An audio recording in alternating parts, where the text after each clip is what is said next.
UTE, Unión de Trabajadores y Trabajadoras de la Educación, Radio UTE. Esa pasión, esa convicción absoluta, ese amor que le salía con fuego. Si no hay una resistencia, una oposición que le diga basta. Yo no soy especialmente religiosa, pero casi podría decir que soy peronista porque soy cristiana. Una utopía que, aunque estemos hoy pasándola mal, sigue siendo la justicia social.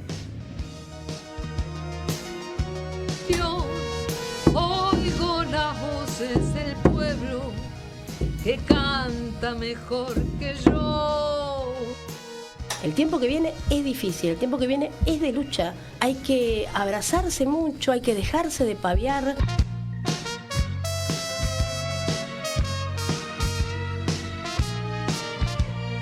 Y dejar las diatribas personales o las rencillas de pequeños espacios políticos para poder armar un proyecto nacional y popular, ¿no?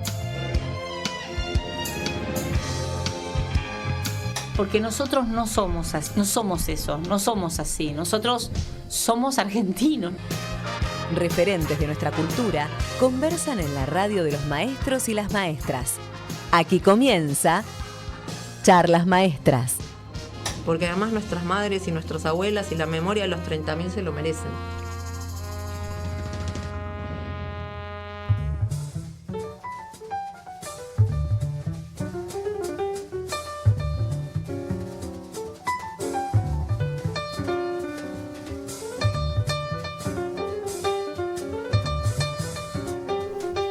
¿Qué tal? Muy buenas tardes, bienvenidos y bienvenidas a este nuevo programa de Charlas Maestras, pero con una edición especial de este miércoles que junto con mi compañera Belén vamos a hacer este hermoso programa que tenemos un invitado súper especial. Hola Belén, ¿cómo estás? Hola Carlos, iniciando este año con invitados de lujo, sí, así que muy contenta.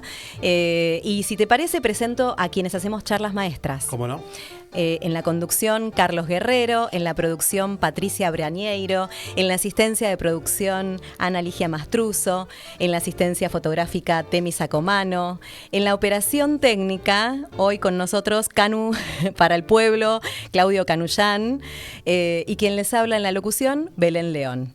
Les recordamos que Radio UTE está creciendo, es la radio de los docentes, la idea es que se suscriban.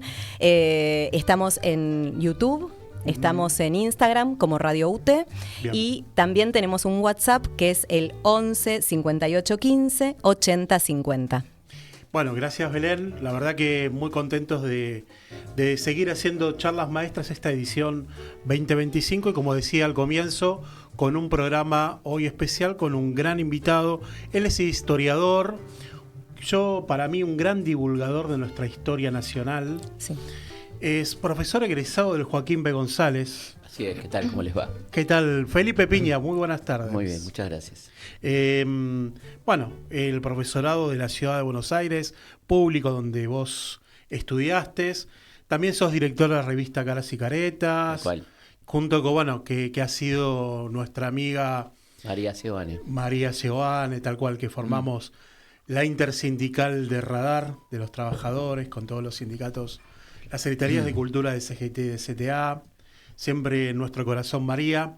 Y también Felipe ha estado produciendo documentales, mucho en las plataformas, pero también vi lo de los últimos de Archivo Piña. El canal de YouTube. El canal de YouTube, muy bueno. Muchas una gracias. Producción... El último de la masonería argentina. ¿Te gustó? Sí. Vale. Muy bien, con entrevistas. Sí. Y también, obviamente, haciendo un espectáculo con Pedro Saborido que tiene que ver con las historias argentinas. Tal cual. Que venís de Mendoza. Sí. Ibas a hacer una presentación, pero... Hicimos dos llenos. Hicieron dos llenos. La sala llena de un teatro de 1.000 personas. Lo digo no como autobombo, sino porque nos pone muy felices que pase esto por la gente, porque también hay se da también como un lugar de encuentro, ¿no? La gente viene a encontrarse al teatro. Y eso nos pasa y está buenísimo. ¿Y cómo se combina el humor con la historia? Muchísimo, porque la historia tiene mucho de increíble, de azaroso, de humorístico, de bizarro, de surrealista por momentos. Y después, por supuesto, momentos serios. Pero Pedro es una persona que le encanta la historia, a mí me encanta el humor, así que fue un ensamble natural, te diría. Pedro es un tipo de una capacidad de análisis exquisita. Me encanta hablar con él en serio, digamos. Pero sí, la verdad que nos llevamos bárbaro y mucho respeto. Y Claro. la pasamos genial, la verdad que se nos pasa la hora y media rapidísimo porque nosotros la pasamos bien y la gente también, ¿no? Y uno puede encontrar dónde se están presentando, en mi plataforma, ahora estamos en Lomas, no sé cuándo sale el programa al aire, pero estamos en el 12 de abril y Bien. después estamos en el 25 de mayo en La Plata, Bien. festejando la fecha patria. Bueno, hay un montón de fechas que no me acuerdo ahora, pero si entran a mis redes ahí lo van a ver. Bien, buenísimo. Bueno, vayan a ver a Pedro Saborido, Felipe Piña, con estas historias argentinas que se van a encontrar con historia y con humor. Con historia, con humor, con reflexión, hay Ahí temas está. muy interesantes, ¿no? Civilización y barbarie, arrancamos con eso. ¿Qué significa en la historia argentina esta categoría sarmientina? Y qué implican también en la cotidiana, porque hacemos la traslación de eso al conurbano ciudad, ¿no? Claro. Y ahí Pedro dice cosas muy divertidas, pero también hay cosas serias, ¿no? La Y lo vinculan con el presente. unitarios y seguramente. federales, claro. Sí, bueno, cómo se vive hoy en el conurbano, cómo se vive en la capital, qué significa ser de un lugar y de otro, Claro. cuáles son las diferencias desde infraestructura a conocimiento mutuo, qué sabe el del conurbano sobre la capital y cuánto sabe de la capital sobre el conurbano, que son diferencias de saberes brutales, ¿no? Claro. Preguntale a un porteño quién es el intendente de Esteban Echeverría y al revés, todos van a saber que el intendente de acá es Macri, ¿no? Claro. O sea, hay un monopolio informativo en la capital y una producción de sentido muy potente que no se compadece con lo que pasa. Claro, las distintas culturas, ¿no? Totalmente. Y el predominio de un monopolio informativo, diría yo, Claro. del centro sobre la periferia, ¿no? Ahora, eso del centro y la periferia se da en la historia también. Claro, por eso nosotros arrancamos con ese disparador. Claro. Lo que le decimos a la gente, no crean que esto es pasado. Seguimos estando en unitarios y federales, ¿no? Claro. El reparto de las rentas de la coparticipación sigue siendo completamente injusto, ¿no? Claro. Lo que se dice nación, en definitiva, es casi te diría capital, ¿no? Y el resto son las provincias con sus presupuestos que nunca alcanzan y que nunca le dan lo que le tienen que dar, ¿no? Que en realidad son dineros nacionales. Claro. Y que es cierto, el Estado se los apropia a veces, ¿no? Para fines muchas veces inconfesables.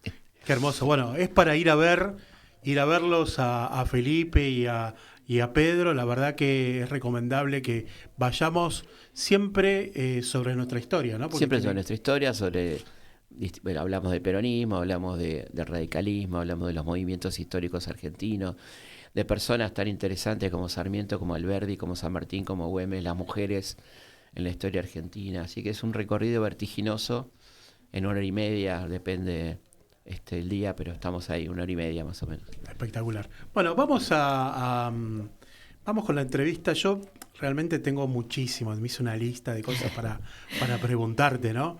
Porque digo, estamos viviendo un contexto histórico inédito, Totalmente. como lo hablábamos fuera del aire, que realmente yo no sé si tiene antecedentes, vos quizás nos puedas echar luz a esto, pero es mucha la complejidad del mundo que nos Sí. toca vivir. Ahora, en esa complejidad, ¿hay antecedentes? Y por el otro lado, ¿estamos en el fin de la globalización, podemos decir? Bueno, puede ser, ¿no? Por lo menos la crisis de la globalización, porque el país que más difundió la globalización ha hecho un cambio brutal con Trump, con estas aranceles que son tremendos, ¿no? Para el mundo global y un poco la ruptura de lo global. Es decir, ahora todo ese discurso global que daba lo mismo producir en China que producir en Francia o en Pakistán o qué sé yo, se pone en duda, ¿no? Los beneficios de lo global. El modelo capitalista global está en crisis porque el presidente se volvió proteccionista de la noche a la mañana, lo cual obliga a los países también a avanzar hacia un proteccionismo para lo cual no estaban preparados.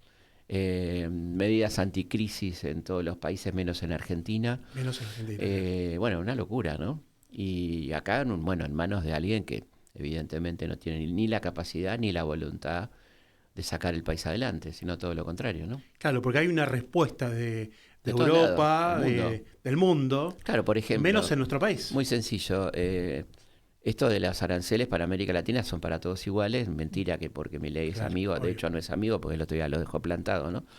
Pero este 10% que hicieron los países normales, devaluaron el 10% para no perder competitividad frente al arancel que van a tener que pagar. Acá, en esto que no se toca el dólar, bueno, un delirio todo, ¿no? Claro. Además no lo puede tocar, pues si lo toca se pone en riesgo su modelo y la continuidad de su gobierno, ¿no? Así que está entrampado en la propia lógica, si se puede llamar lógica, lo que él instaló, ¿no? ¿Y en qué contexto estamos hoy? ¿Cómo analizás este contexto histórico que le toca a la Argentina?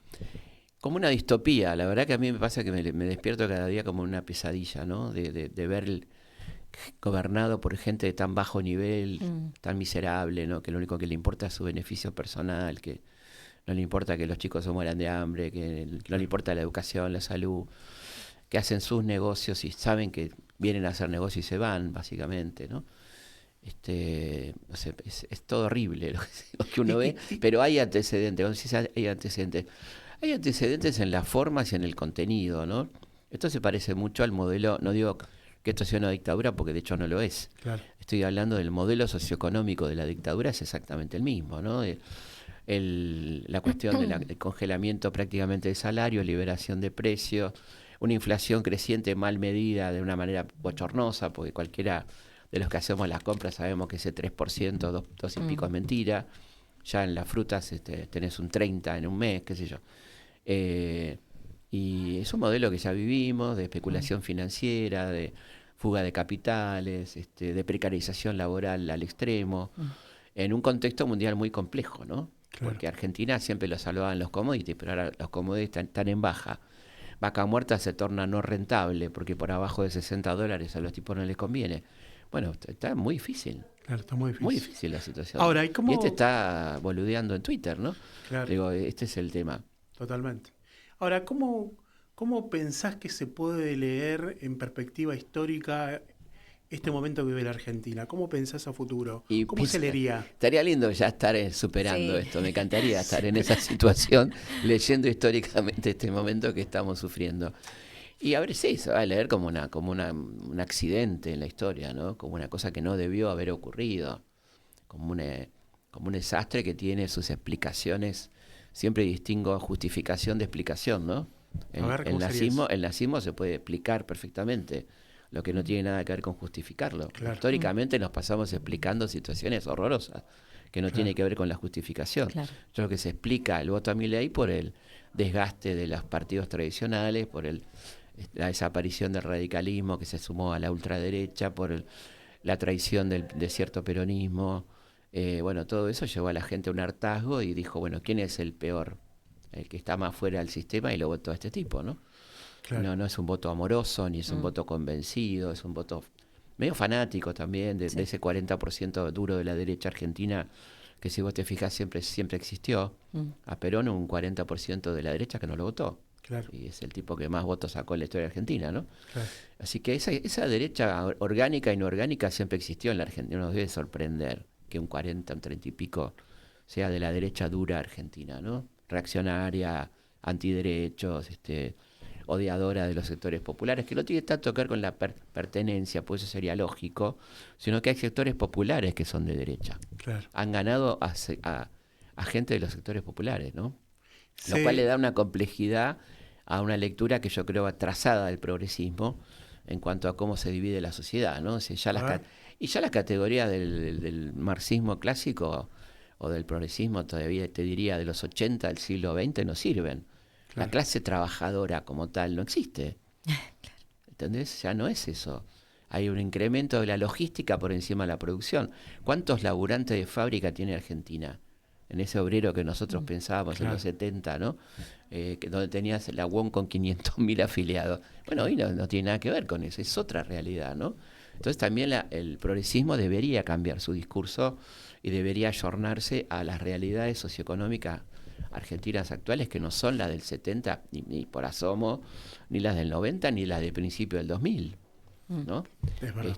Y además, bueno, el discurso político atrasa también, ¿no? Hay cosas que ya hay que ver en la nueva realidad, los nuevos paradigmas, cómo nos vamos a plantar, qué vamos a Ahora, hacer. ¿la política se derechizó? Sí, se berretizó básicamente. Se berretizó. ¿no? O sea, que hoy haya una discusión en la provincia de Buenos Aires que nadie sabe de qué se trata, porque la verdad que no sé qué se trata, claro. Entre una fuerza que tendría que estar unida y luchando contra el tipo que está haciendo pelota al país.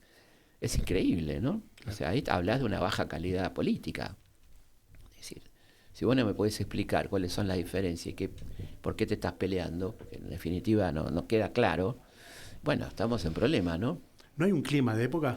Y sí, yo creo que sí, está esta cuestión del ego, ¿viste? Esta cosa, no sé, que está por encima aparentemente de las cuestiones nacionales, ¿no? Porque claro. Hoy en día está en juego la nación, digamos, si querés un momento decisivo y claro, donde no te podés pelear ni un poquito, es ¿no? Estamos con Felipe Piña, historiador. Siempre es un placer escuchar aquí al maestro. Vamos a una pausa musical.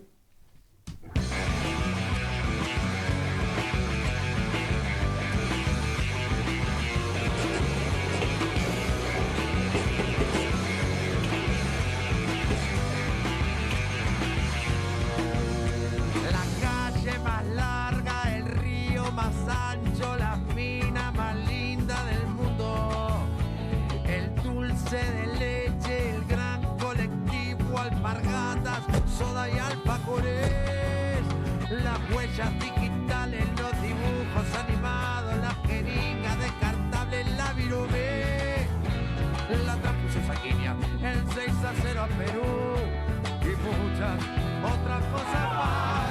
La argentinidad al palo, la argentinidad al palo, gigantes como el obelisco, campeones de fútbol, boxeo y hockey. Cati, Barreda, Monzón y Cordera también matan por amor. Tano, gallego, judío, criollo, polacos, indios, negros, cabecitas, pero con pediré francés. No somos de un lugar santo y profano a la vez, mistura de alta combustión. La argentinidad al palo, la argentinidad al palo.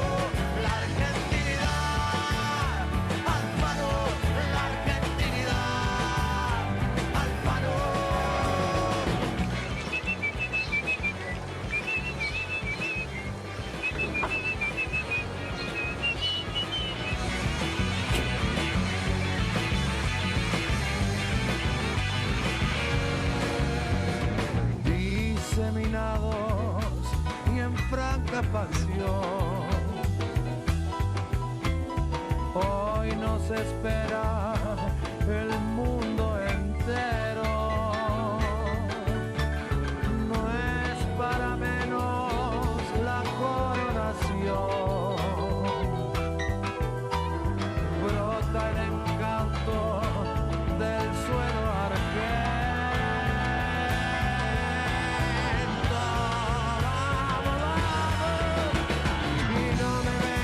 Con cuentos chinos que el Che, Gardel o Maradona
Estás escuchando Charlas Maestras.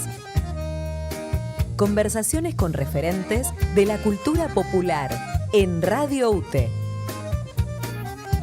Escucha la voz.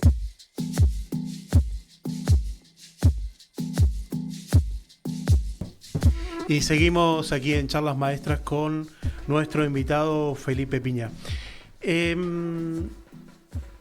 Nosotros, o el campo popular, ¿no? Elige a San Martín, Belgrano, Rosas, Perón, Sí. que son como nuestros hitos fundantes de alguna manera. Sí, sí. ¿Por qué Milei y su gobierno eligen a Alberdi?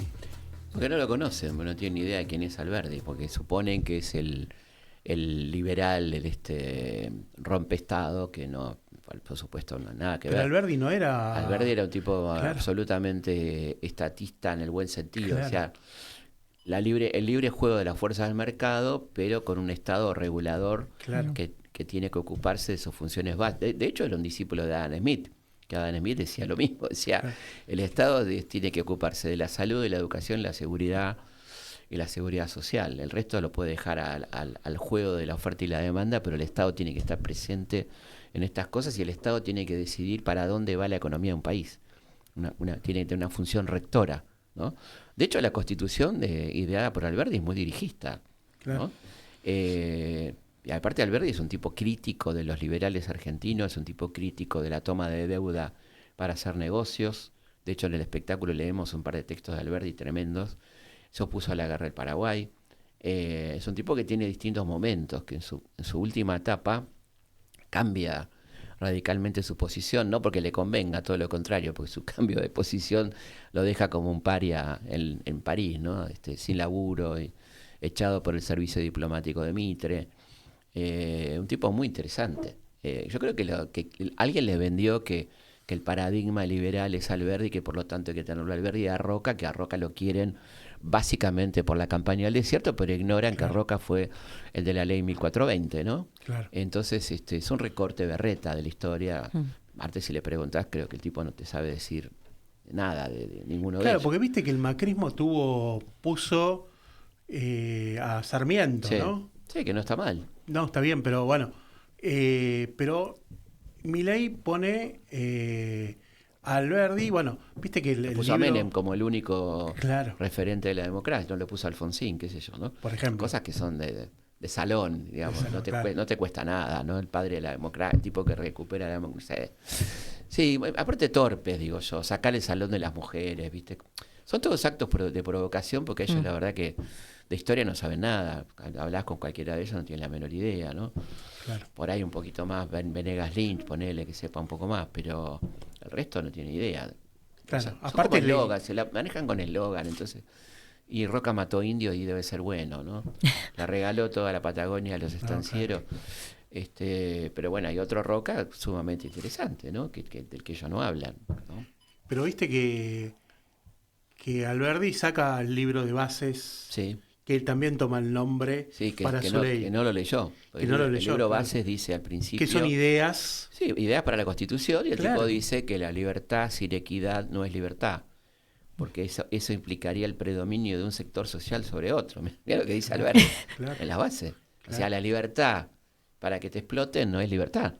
Claro. Dice Alberdi, ¿no? Así que sí, yo creo que es interesante que la gente sepa de qué estamos hablando y que porque a él le guste Alberdi no se enojen con Alberdi porque Alberdi no tiene nada que ver. Claro. Es inocente de todo esto. Digo. No, está bien, pero él... Es buenísimo que esté en el billete de 20.000, ¿viste? Alberdi, que nunca hubiera esperado, ¿no? Ahora, O ahora- Cecilia Grierson, el de 2000, ¿viste? Una cosa rara. Bueno, eso viene de antes, ¿no? El doctor Carrillo. Pero viste que bueno, ellos toman sus hitos fundantes Sí. en un contexto en donde el privilegio era para las minorías y Por donde supuesto. las mayorías estaban Sí. empobrecidas y sin derechos. Es muy interesante lo que él dice. La Argentina de 1910 como modelo, donde no votaban las mujeres, no votaba la gente, porque la ley, la de esas peñas del 12, no había leyes laborales, había una sola ley que era la de Palacios del descanso dominical. No había nada o sea, ese es el país que quieren ellos. Ahora, El ¿es país de ideológico esto? Por supuesto. La elección de 1910 como modelo y dice 100 años de decadencia, que evidentemente no sabe matemática, pues si menos de 10 son más, ¿no? Igual que la pelotudez de 70 años de peronismo. Acá nunca hubo 70 años de peronismo, ¿no? O sea, cualquiera que sepa matemática puede sacar la cuenta que hubo muchísimo más modelos neoliberales de economía y de gobiernos radicales y militares que peronistas en 70 años, digo, ¿no? Sin embargo, se repite la frase ridículamente, ¿no? Claro. Como que el peronismo fuera responsable de la actual decadencia argentina, cuando en realidad, si vos te pones a ver, los números fueron años de crecimiento, de bajísimo nivel de endeudamiento, comparado con todo el desastre que hicieron estos tipos en 70 años, ¿no? Entonces, bueno, instalan cosas que machacadas cotidianamente, después la gente repite, ¿no? Se robaron un PBI, bueno, todas las pelotudeces que ni saben lo que es un PBI y lo repiten, ¿no? Qué sé yo. Ahora, hay hechos que produjo este gobierno nacional que es a espejos de otros que fueron dictaduras, ¿no? Por ejemplo, cambiar nombres, derribar monumentos. Sí, tiene un sesgo autoritario muy importante, ¿eh? Autoritario, aspectos de régimen, ¿no? De no respetar ni la justicia, ni el poder legislativo, ni el poder de las provincias. O sea, tiene un sesgo autoritario muy fuerte. Claro, pero en lo simbólico, ¿viste? Como lo que fue la fusiladora. Sí. ¿No? Sí, cambiar nombres, como dije antes, eliminar el Salón de las Mujeres, negar los desaparecidos, reivindicar la dictadura abiertamente, ¿no? Como hicieron este 24 de marzo con ese video increíble. Ya no es negacionismo, sino que es justificación y aval de la dictadura militar, que es otra cosa diferente, ¿no? Eso responde a intereses de cipayo. Yo creo que es una cuestión ideológica. Ellos son la ultraderecha, y la ultraderecha piensa así, acá y en el mundo, ¿no? Entonces, esto no es un gobierno liberal, es un gobierno de ultraderecha que está alineado con la ultraderecha mundial. Y ellos se sienten orgullosos de hablar de derecha, tienen un medio que se llama La Derecha Diario, se expresan como derechistas, están alineados con Abascal, que es el fascismo más fascista en España, Giorgia Meloni en Italia, Erdogan en Hungría, o sea, Trump en Estados Unidos, es la ultraderecha mundial, ¿no? Entonces su recorrido ideológico pasa por ahí, la misoginia, en contra de los derechos de los pueblos originarios, de las minorías sexuales, ¿no? Todo ese tipo de cosas que es el lenguaje y el discurso de la derecha acá y de todos lados, ¿no? Claro. Ahora, originales no son, eso seguro. No, claro. No, y aparte, bueno, van repitiendo un momento de la historia en donde tampoco tuvo éxito, porque todo eso, por supuesto, de los cambios de nombres, de derribar monumentos, no hizo mella.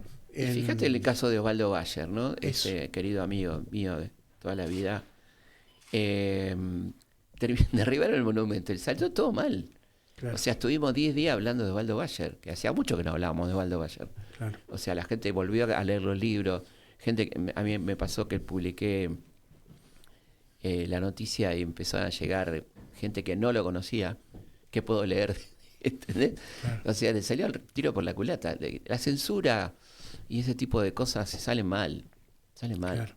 O sea, no sirve de querer borrar por un decreto o tirar abajo un monumento para decir de este tipo no se habla más, no tiene sentido, ¿no? Claro, de hecho tampoco está iluminado Eva Perón, ¿no?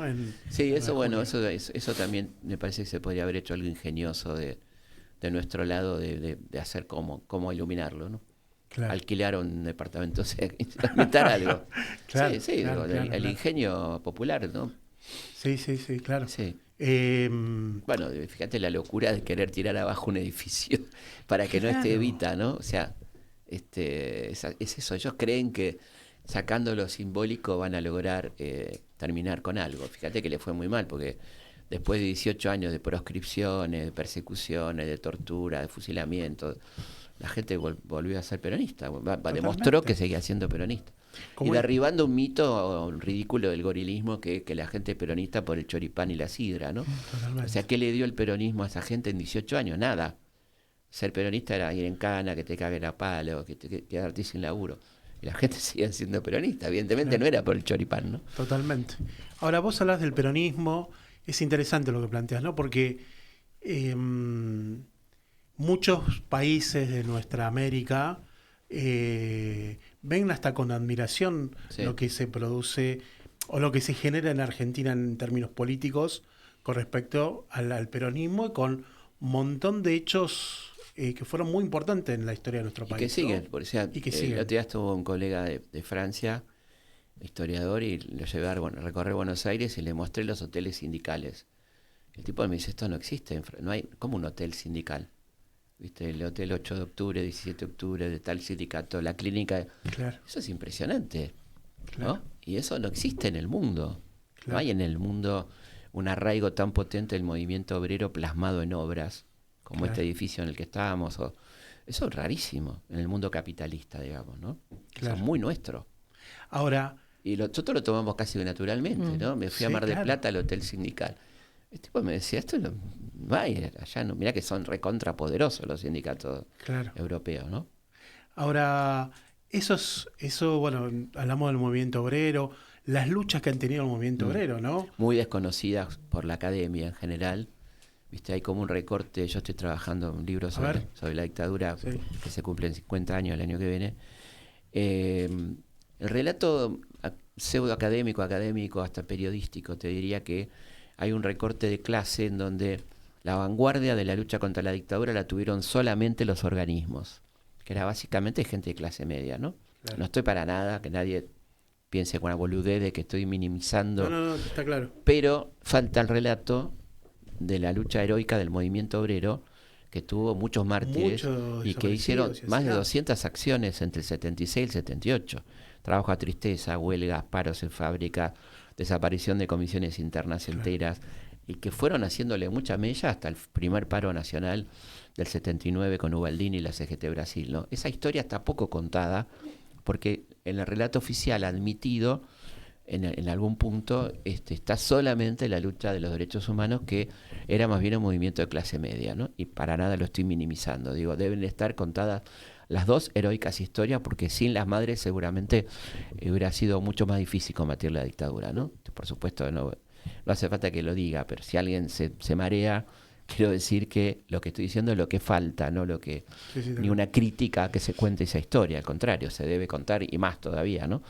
Pero fíjate vos que hay un recorte de clase en cómo contamos la historia, ¿no? ¿Y a qué se debe? Bueno, a quién escribe, a quién le escribe la historia también, ¿no? Es como hay una proximidad más cercana a esos sectores que tiene más que ver con lo intelectual, con lo académico, que con alguien proveniente de los sectores populares, ¿no? Sí. Y además cierta fobia que ha tenido la intelectualidad, como decía Jauretche, la inteligencia con el movimiento obrero, ¿no? Que siempre lo minimizó, hasta no hace mucho se hablaba del fenómeno peronista, ¿no? Un fenómeno, ¿viste? Como una cosa a estudiar, fenómeno que es un poquito más que un fenómeno. Capaz que tiene que ver, con esto que siempre se habla de los malditos de la historia, ¿no? Sí, y un recorte clasista, donde el peronismo no se termina de entender desde una mentalidad muy ortodoxa de cierta izquierda, ¿no? Claro. Que tiene categorías extranjeras y que no se aplican al peronismo. Es verdad. Sí, y nadie está poniendo al peronismo como algo perfecto, porque por supuesto está muy lejos de serlo, ¿no?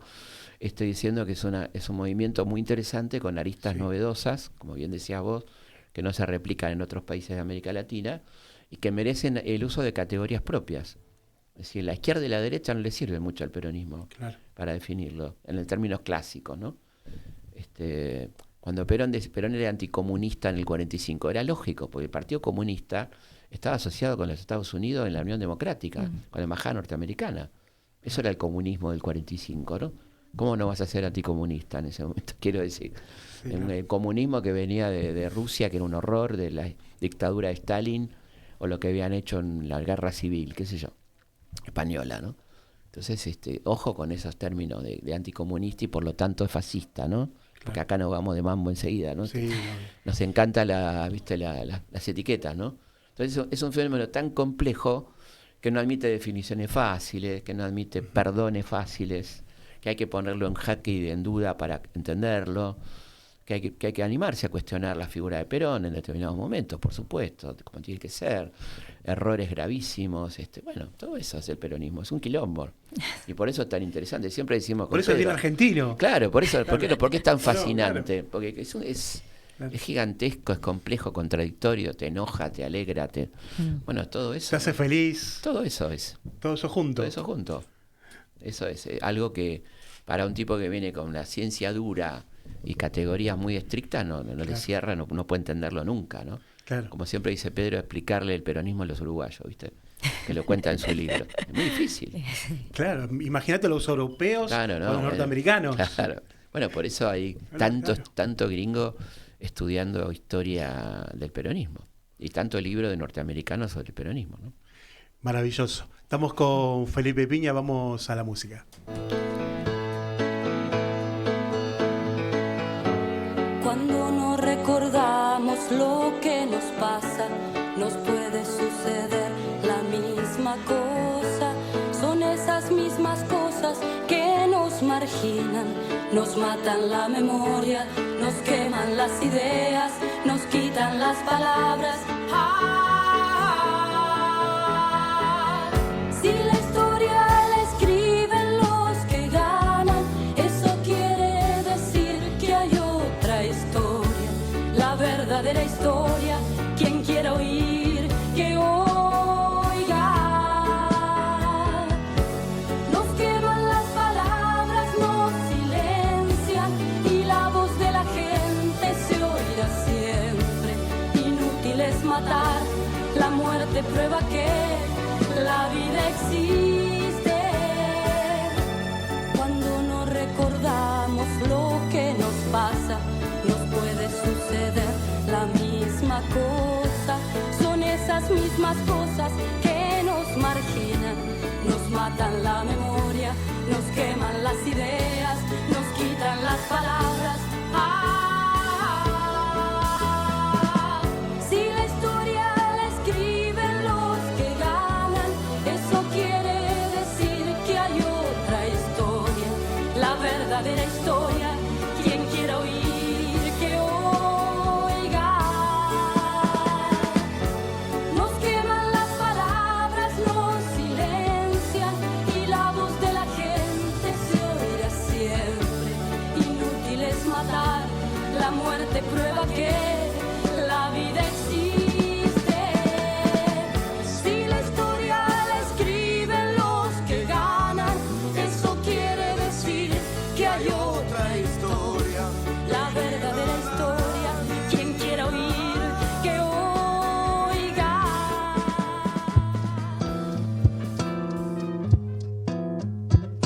Seguí escuchando Charlas Maestras,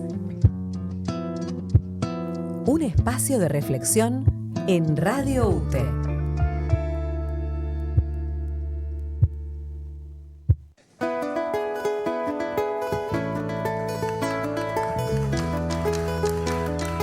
Seguimos con Charlas Maestras, que aquí con nuestro invitado especial Felipe Piña y con Belén, que seguramente vamos a invitar a nuestros oyentes a que escriban en nuestro canal de YouTube, ¿no? Que participen. Que participen, que nos dejen su mensaje y si no también al WhatsApp que es 11 58 15 80 50. Totalmente, esas nuestras líneas de comunicación. Hablábamos recién de peronismo, hablábamos del movimiento obrero, viste que yo te decía, la verdad que tenemos hechos muy fuertes, muy importantes, muchas cicatrices en este cuerpo sindical del movimiento obrero. Tuvimos Perón, Evita, el Che, las madres, las abuelas, Maradona, el Papa, un Papa argentino. Papa, un genio. Un Papa argentino. Sí, sí, un tipo increíble. Es decir, con esa historia, ese bagaje. Aparte se la banca. Cuando todos estos hijos de puta le estaban deseando la muerte, el tipo se ve que lo fortalecieron. Sí. Con toda esa historia que venimos en nuestro país, este gobierno es un fallo de la Matrix. Que me permito decir algo que me encanta que dice Pedro en el espectáculo. Dice que los gorilas se vuelven locos cuando dicen: ustedes quemaron iglesias y tienen un papa peronista. ¿Cómo carajo hacen? Sí, muy divertido. Sí, perdón, ¿qué me decías? No, yo lo que te decía que con todo esto que vos le sumás, lo del Papa peronista, este gobierno, este momento que estamos pasando, ¿es un fallo de la Matrix? Sí, viste que la Matrix tiene sus fallos, ¿no? Hay que ir a arreglarla, habrá que ir a arreglarla, ¿no? Claro. Está difícil, la verdad que está difícil. Lo que están haciendo los países serios es asociarse, cosa que uno nunca hubiera imaginado, el posible ingreso de Japón y de Corea al BRIC, viste que, no sé, claro, la unión de China, Corea y Japón por una cuestión de intereses frente a el enemigo común que es Estados Unidos. Se están armando un mapa muy rápidamente, un nuevo mapa mundial, ¿no? La Comunidad Europea respondiendo con subaranceles a Estados Unidos poniendo el 104% de arancel a China, claro, y China vendiendo como loco. Hoy está pasando los bonos del Tesoro, que es el arma más fuerte que tiene China para joder la economía norteamericana. O sea que estamos Bueno, y aparte nos presionan para que cortemos lazos con China. Sí, ahí le advirtió el vocero del Politburo a Estados Unidos que no se meta con el swap, ¿no? Claro. Lo tiene que decir los chinos, claro, en vez de decirlo nosotros, ¿no? Claro. ¿Por qué lo dice? Claro. ¿Por qué lo dice el tipo? Porque sabe que este arrastrado es capaz de dárselo, ¿no? Pero ahí sí que se va todo el carajo porque claro, son 18.000 millones de dólares, ¿no? Claro. Que nos quedamos sin reservas directamente.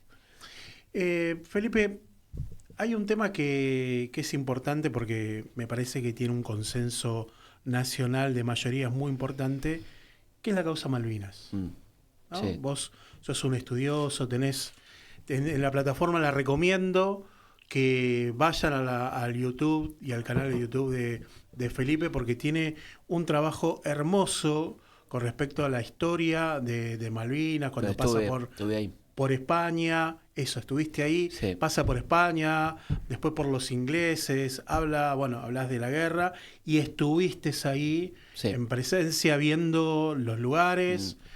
Y tuvimos hace muy poco 6 minutos un discurso del 2 de abril. Sí, increíble, porque una gran oportunidad perdida, porque hay dos cosas que no se tocan, que son la selección y Malvinas, ¿no? Que nos unen a todos, pensemos, claro, como pensemos, y el tipo hizo un discurso partidario de barricada, de odio, ¿no? Claro, usando muy mal, hablando de su ignorancia absoluta sobre el tema, y además de temas que estarían buenísimos para que lo analice un psicólogo o Foucault.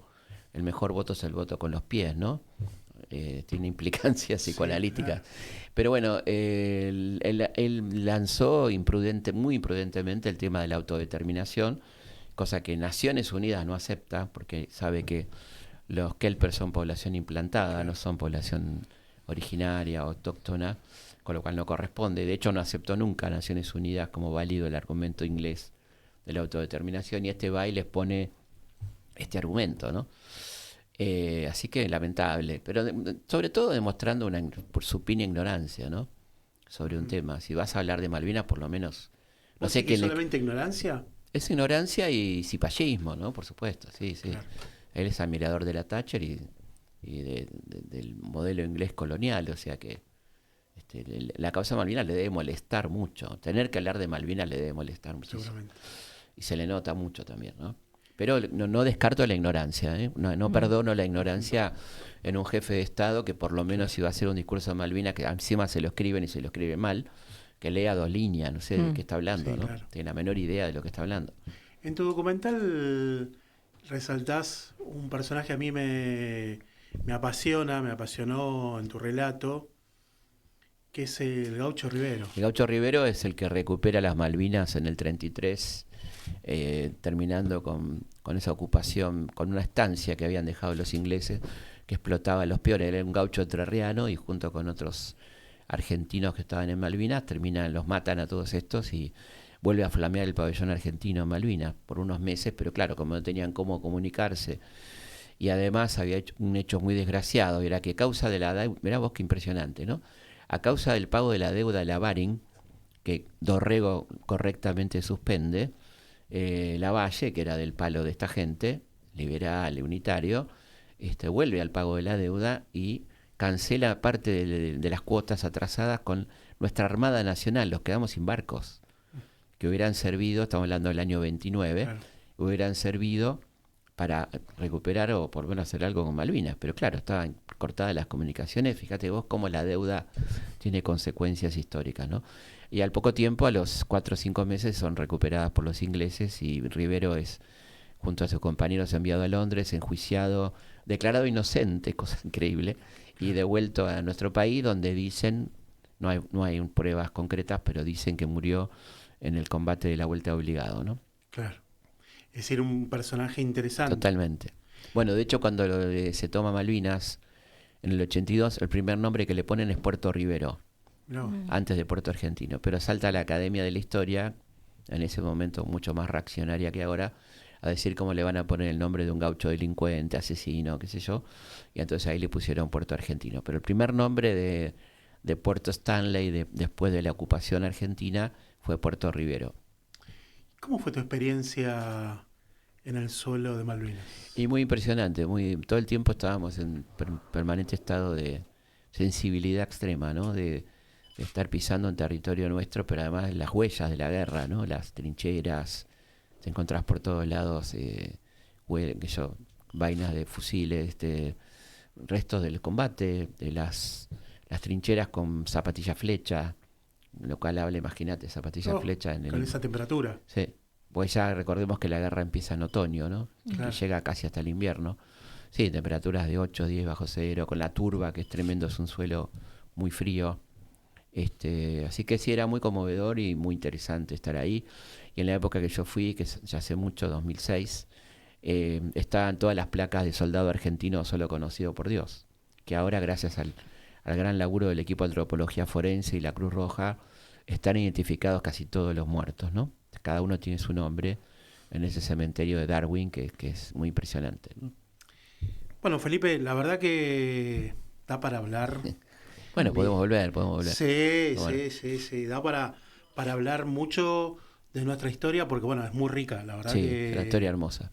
A mí me apasiona, obviamente, lo que es lógico, pero la verdad que como te decía hace un rato, es como la astronomía, que nunca terminás de ver la última estrella, ¿no? Siempre aparecen cosas nuevas, te vas encontrando personajes, situaciones de una riqueza extraordinaria, ¿no? ¿Qué cosas no te dejan de asombrar con respecto a nuestra historia? ¿Qué cosas decís, che, mira esto? El ingenio de la Argentina, la verdad, de la gente de acá. El ingenio, el espíritu de supervivencia, de superación, la creatividad de la gente. Tenemos un pueblo maravilloso, más allá de cómo haya votado en las últimas elecciones. Yo creo que tenemos un país hermoso y un pueblo hermoso que se puede equivocar, por supuesto. Claro. Pero somos muy buenos valores. Lo de Bahía Blanca demostró que seguimos teniendo todavía sensibilidad. Esos anticuerpos intactos. Sí, yo creo que por eso la política tiene que actuar rápidamente, ¿no? Tiene que recuperar esa mística. Claro. Atender a esa gente que está esperando, que está muy huérfana en este momento, ¿no? Está atacada, destrozada, todos los días atacada de distintas maneras, y no hay quien la defienda en términos reales, ¿no? Parece que tiene que volver eso. Tenemos que recuperar la mística. Sí, y hacer política de la buena, no de la porquería, ¿no? Totalmente. De la venta de cargos, sino hacer política. Y elevar la discusión. Totalmente. Sí, laburar, ¿viste? Ganan bien, los políticos ganan bien, tienen una buena vida. Que se dejen de joder y que compren algún libro que una vez cada tanto.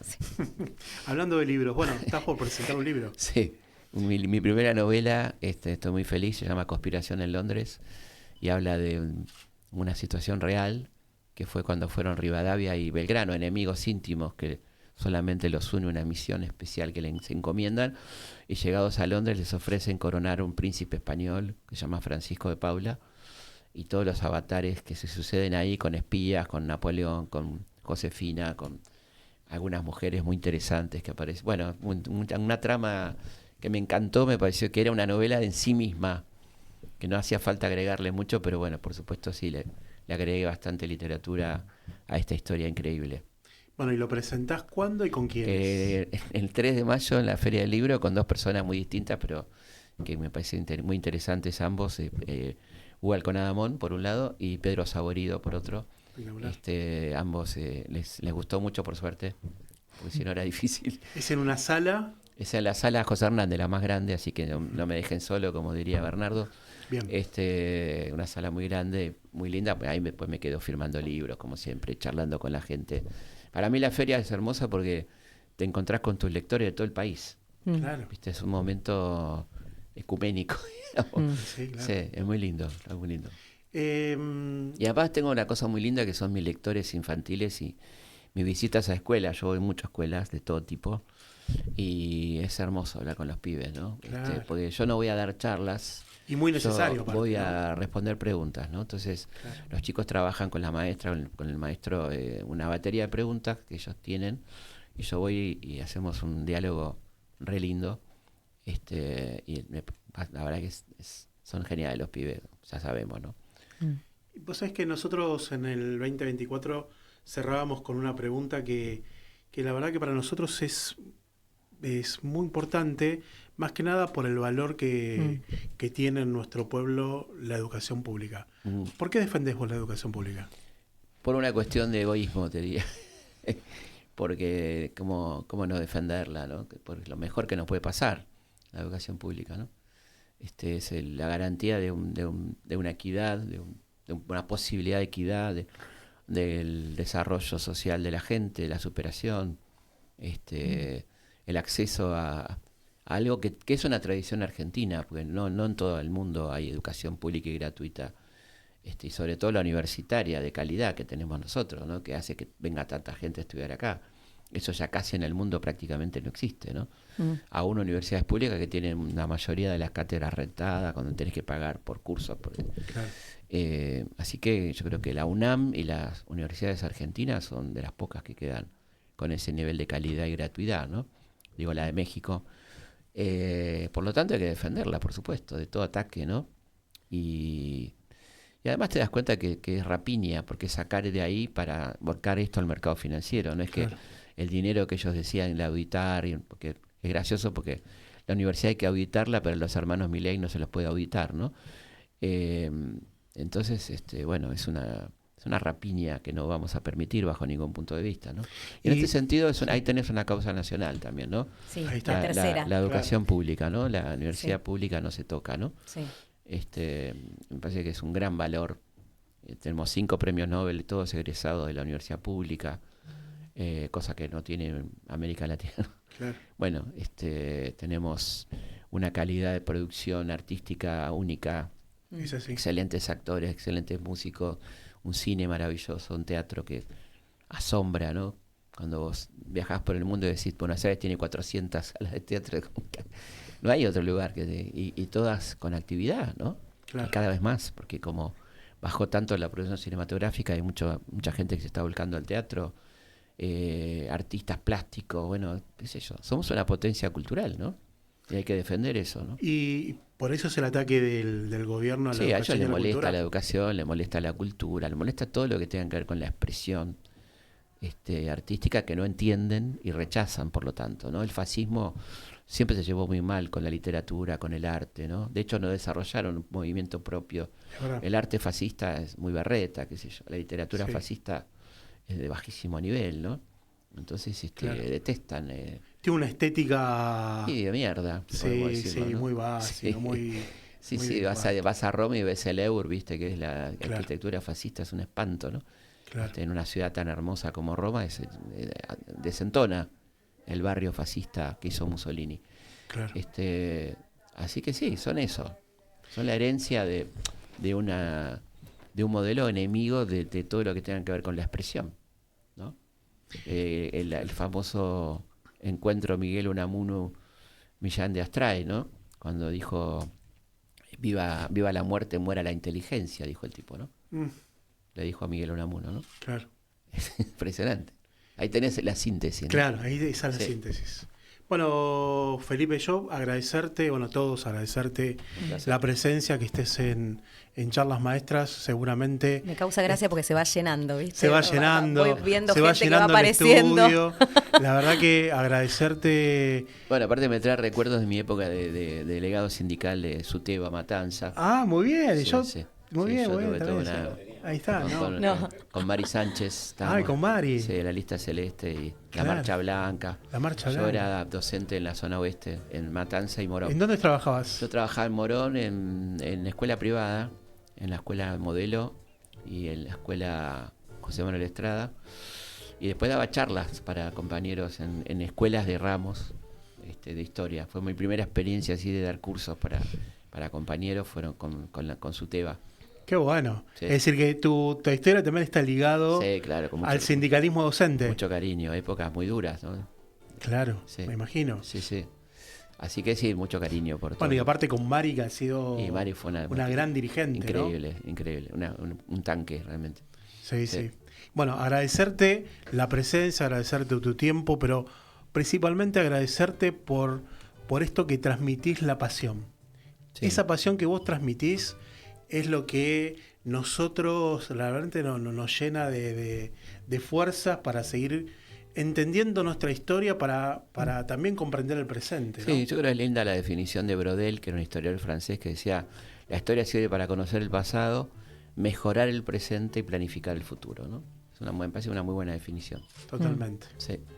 Bueno, cerramos. Sí, tenemos que cerrar. Un gusto. Yo por mí seguiría. Sí, quienes hicimos charlas maestras, en la conducción Carlos Guerrero, en la producción Patricia Brañeiro, en la asistencia de producción Ana Ligia Mastruzo, en la asistencia fotográfica Temi Sacomano, quien nos acompaña en la operación técnica Claudio Canullán, Canu para el pueblo, y en la locución Belén León. Esto fue otra edición de Charlas Maestras. Nos volvemos a encontrar el próximo miércoles, sí.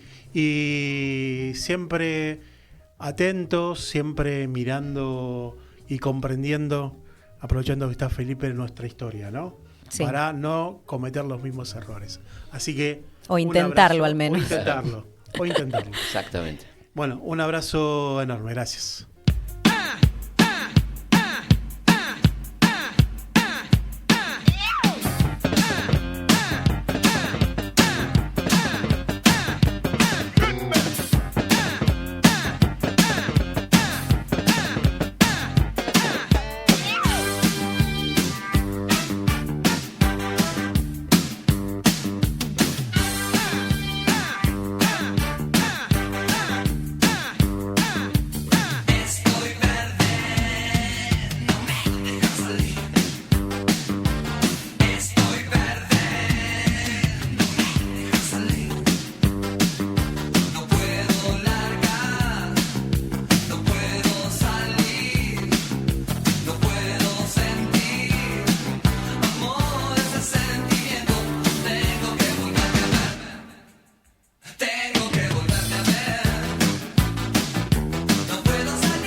Radio UTE construye patria. Seguinos en Instagram, Facebook y Twitter como Radio UTE y conoce nuestra programación.